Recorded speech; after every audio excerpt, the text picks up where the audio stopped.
I had a interesting day already.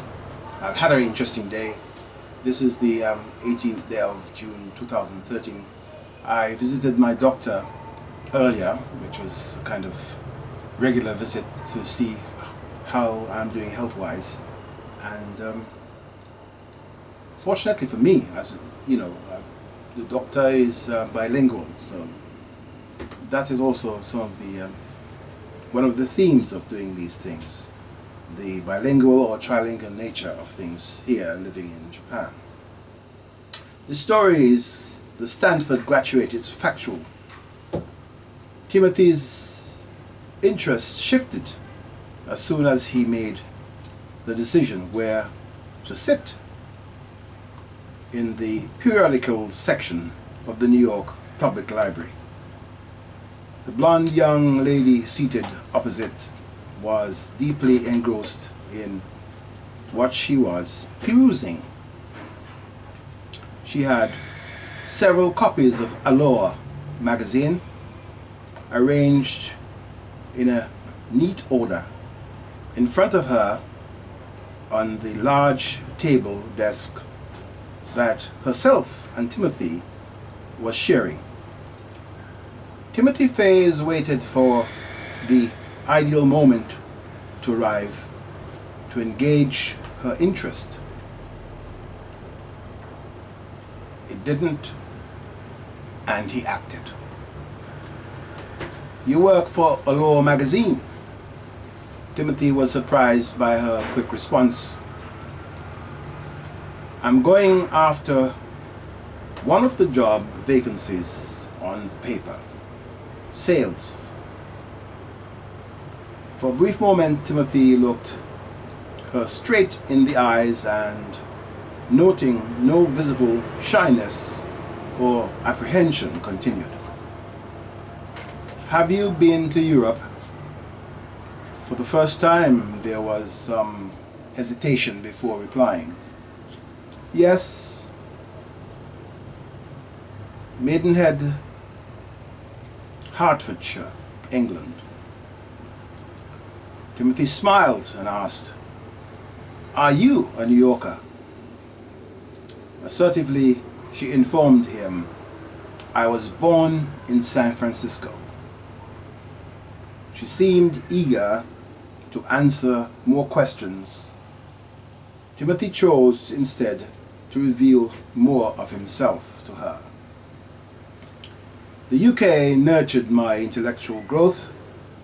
Japan and the East taught me how to utilize silence. The USA, California, and in particular, phased me in multiple directions. I acquired wings." She wrote as he spoke, then proposed, "I would like you to be introduced to Helen Gurley Brown." Timothy mumbled his response. "I watched her on television. She had something in common, worth exploring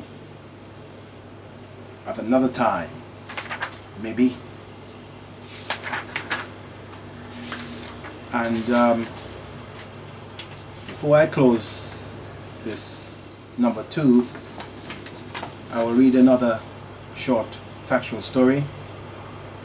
Next, they visited the Channel Road Inn. Kathy, the manageress, expressed brief surprise before visiting them or inviting them into the main hall, the spacious sitting room for guests and visitors with windows that allowed in daylight, the kitchen and office area combined, and annexing rooms. Kathy showed them the suites on the upper floor with the 4-poster beds and luxurious bath facility attached. The Channel Road Inn is an original British concept. Cathy ordered a cab.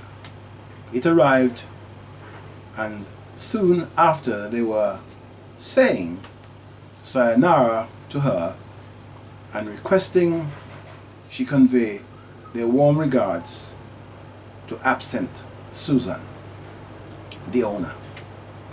They asked the cab driver to take them to Hollywood Boulevard as Santa Monica faded behind them and Hollywood emerged. Expectations of a different kind entered their thoughts and became dialogue between them and the driver until they arrived on Hollywood Boulevard. And rounding this out again with some music. And this music was composed under the influence of biblical influences. And I think to sum up this track, really, it's about, although it's called Woes, it's about deception, which is something which is experienced by all, because after all, if you quote anything from the Bible, it's universal in its application. So here is woes, and the theme really here in this particular track is deception.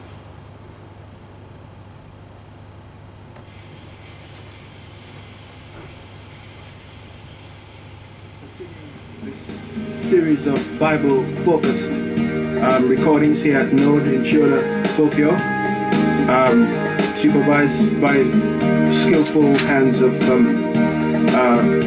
Yamada Junichi-san, who is the manager and engineer for these sessions, which began on the 5th of December 2001. God has been good. Today's session, Woes. In Japanese, it's O Kami, taken from the book of Jude. Reading from verse 4. For certain men whose condemnation was written about long ago have secretly slipped in among you. They are godless men who change the grace of our God into a license for immorality and deny Jesus Christ, our only sovereign and Lord. Though you already know this, I want to remind you that the Lord delivered his people out of Egypt, but later destroyed those who did not believe, and the angels who did not keep their positions of authority, but abandoned their own home. These he has kept in darkness, bound with everlasting chains for judgment on the great day.